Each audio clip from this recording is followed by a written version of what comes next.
So I'm going to show you how to turn this into this wonderful freaking table that you can invite all your friends over and eat hot dogs and have some Coors Light and have a party all night and sit down and have a party in this awesome new table.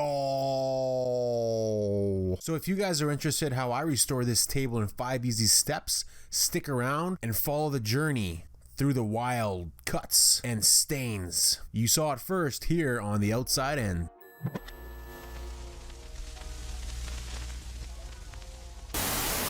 So we've had this very table in our backyard for about 5 years now, and it's beginning to fall apart.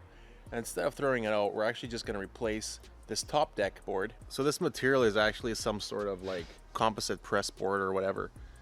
And along the years, we've actually left it outside every winter, and it started to kind of warp, and it started to kind of like fall apart and stuff. So we're just going to replace this whole deck with some brand new 1x6, which should probably last a bit longer with the stain and the paint that we'll apply on it. So let me show you how I'm going to recover this table in 5 easy steps. Dad! Is it working now? You can't really tell, eh? No. Yeah. Hold on, let me just fix the histogram. Should get that bucket out of there. It kind of looks stupid.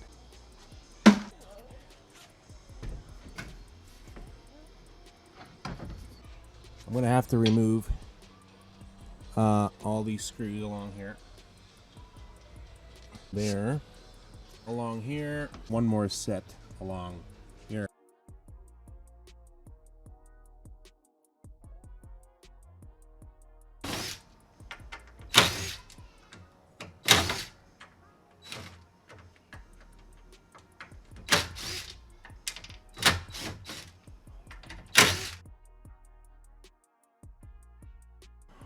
Watch out for spiders when you're doing this. They hide everywhere.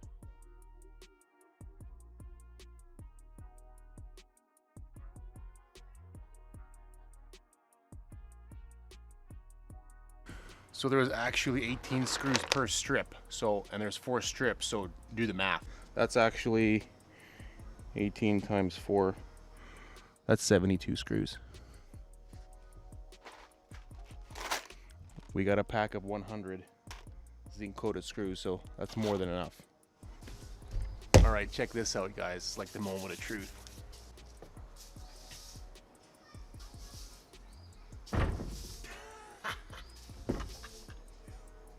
Where's my table? Right there is good for now. Another garbage pile here. Let's give this a quick wipe down.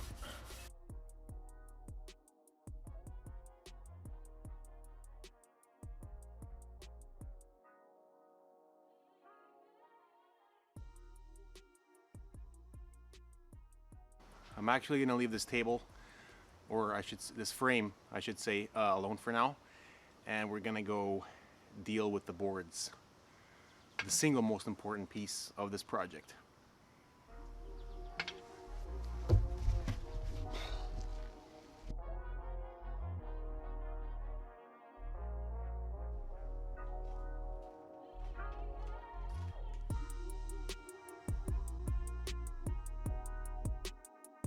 So obviously now I'm going to measure and cut the boards to length.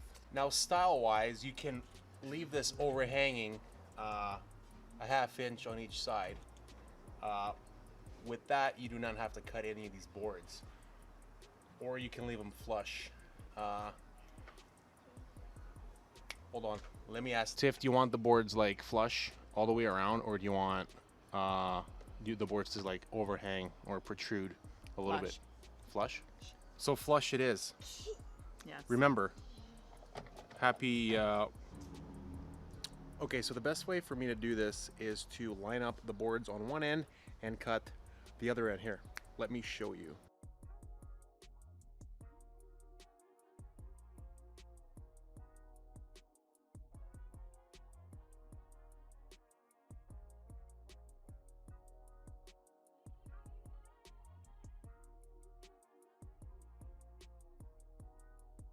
At this point, measure exactly what you need, which was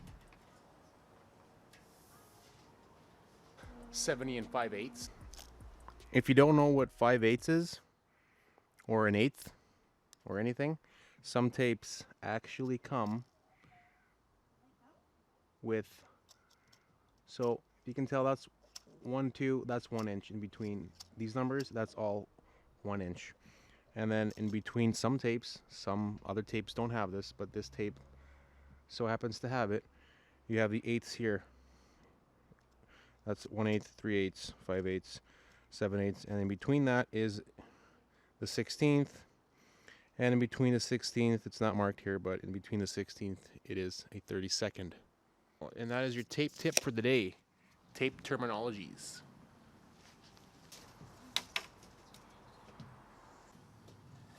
All right, measure both sides of that. Scribe my line.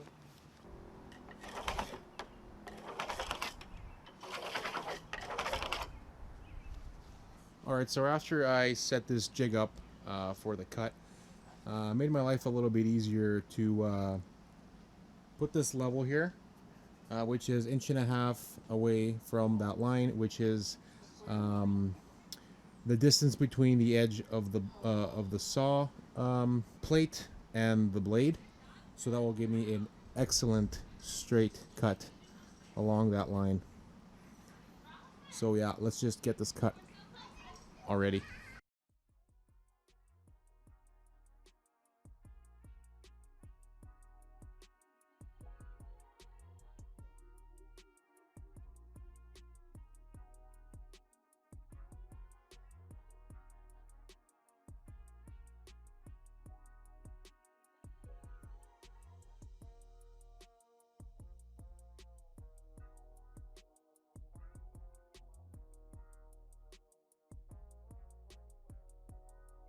All right, now that we have our boards cut to length, that was actually the easy part. But now we have to figure out the width that we need. That frame is actually 35 inches wide, and these 7 boards that we have here add up to 38. So one board has to be ripped, and it has to be ripped in a way that it's going to make it look really good. So let's take care of that.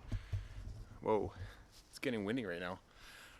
Okay, so after further design engineering and wife consulting, we're actually not going to rip any boards. Rather, we're going to gap them out. Let me know what you guys think about this. We're actually going to gap them out like that. So that's 1/4 inch, roughly 1/4 inch in between every single board. So I think that is actually a better design for two reasons actually. One, these boards tend to expand and contract with the weather and the humidity. Number 2, the bugs can fall through. I can't wait to plant this little guy in the front. It's gonna look so good. Oh, I love the smell of fresh cedar.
Okay, now after you're finished sanding it, and you can run your hand all the way up and down the board without getting any slivers, because that's the point of sanding. That's why we sand it, so we don't get slivers, right?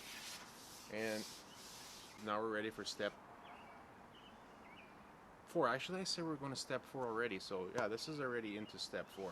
And step 4 is actually staining or painting the boards, and that's my favorite part.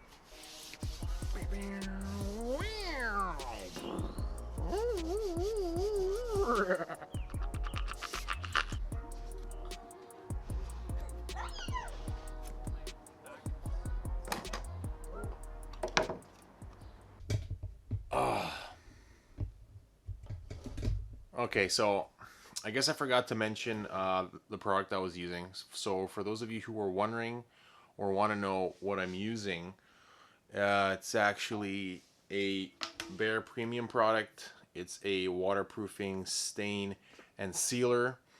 It's supposed to last 6 years on a deck and 8 years on a fence. All weather protection, stuff like that. And it's actually a chocolate flavor. So yeah, cool. I'm just going to scan that quick there for you guys, so you can have a look at it.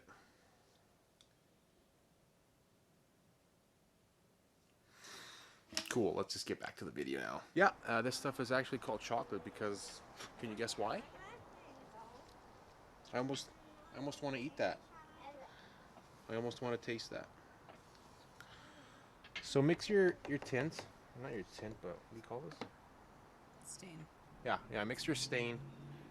We're gonna apply it. This is the top. We're gonna apply it to the top and also the bottom. But we're gonna apply it to the top first today, and then apply the not so important bottom tomorrow. Let's see how this goes.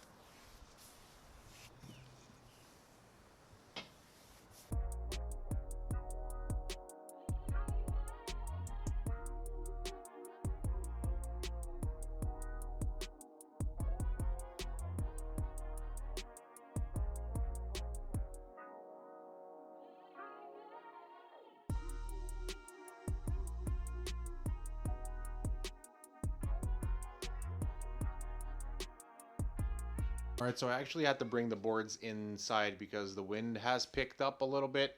I guess I spoke too soon. So the film might be a little bit grainy from here on, just because we're inside and I had to boost the ISO. But that's pretty much what they look like right now. That's one coat.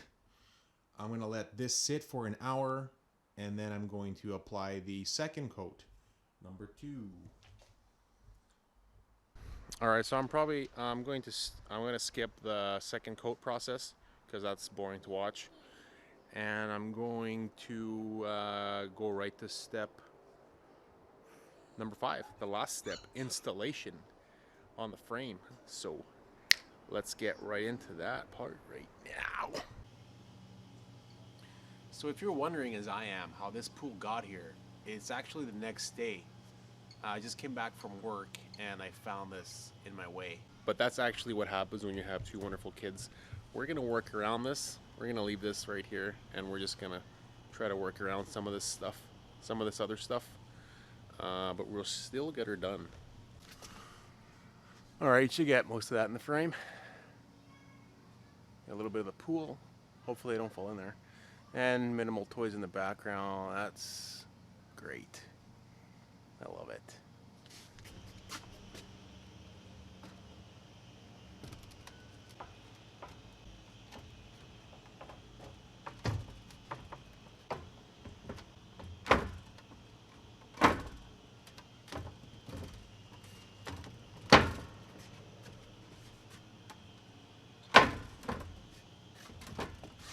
Alright, so I brought the boards down and I'm going to start with this first one. I'm going to flush it out with the outside of the frame here. And then I'm going to space these out evenly until I get to the last one, which is also going to be flush with the outside. So to do that, I'm going to get myself a spacer. So I'm actually going to start by screwing all 4 corners because I know that's exactly where I want my first board to be. So all these corners are going to be flush. And then I know exactly that's where this board and the last board are going to be. So I'm going to go ahead and screw these first, and then figure out my spacing.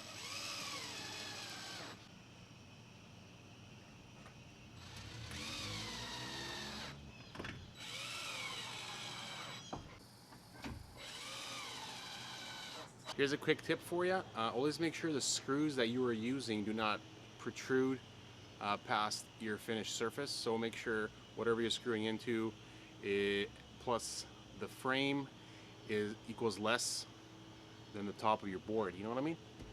You don't want screws protruding out from here. So the spacing for me, in my case, was an equal spacing of 3/8. So I had some 3/8 plywood, and I'm going to use that as my spacing block.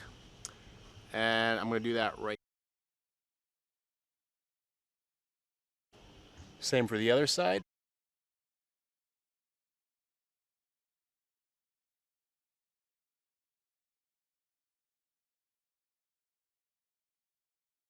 I know you guys are probably asking yourselves, why didn't you use those boards behind you there? They look the same. Dude, you got like leftover boards, just use those.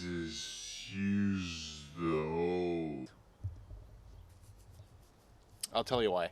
These boards are actually treated with a different product. They resist rot to a certain point, and that stuff is actually just stained. So they're different. They're different things. Okay, so what I'm going to do now is try not to drop my camera into the pool and tell you that I'm going to tack all these boards on this end, tack all the boards on the other end. I'm going to flip the table over and do the rest from the bottom here, but with the table upright.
Excuse me, I'll take a Coors Light, please.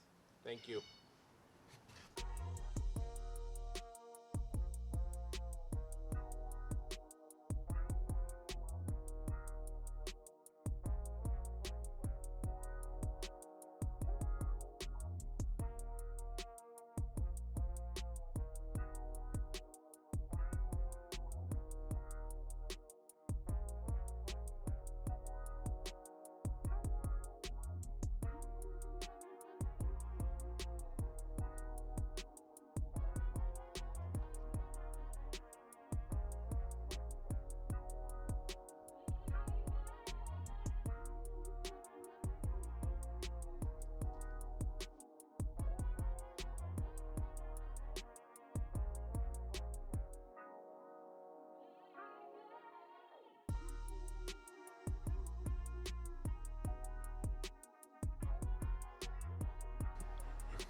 So all in all, it is standing true to its statement. It does repel water very well. As you can see here, it's all beading here. It's all beading and it wipes away very easily here. As you can see,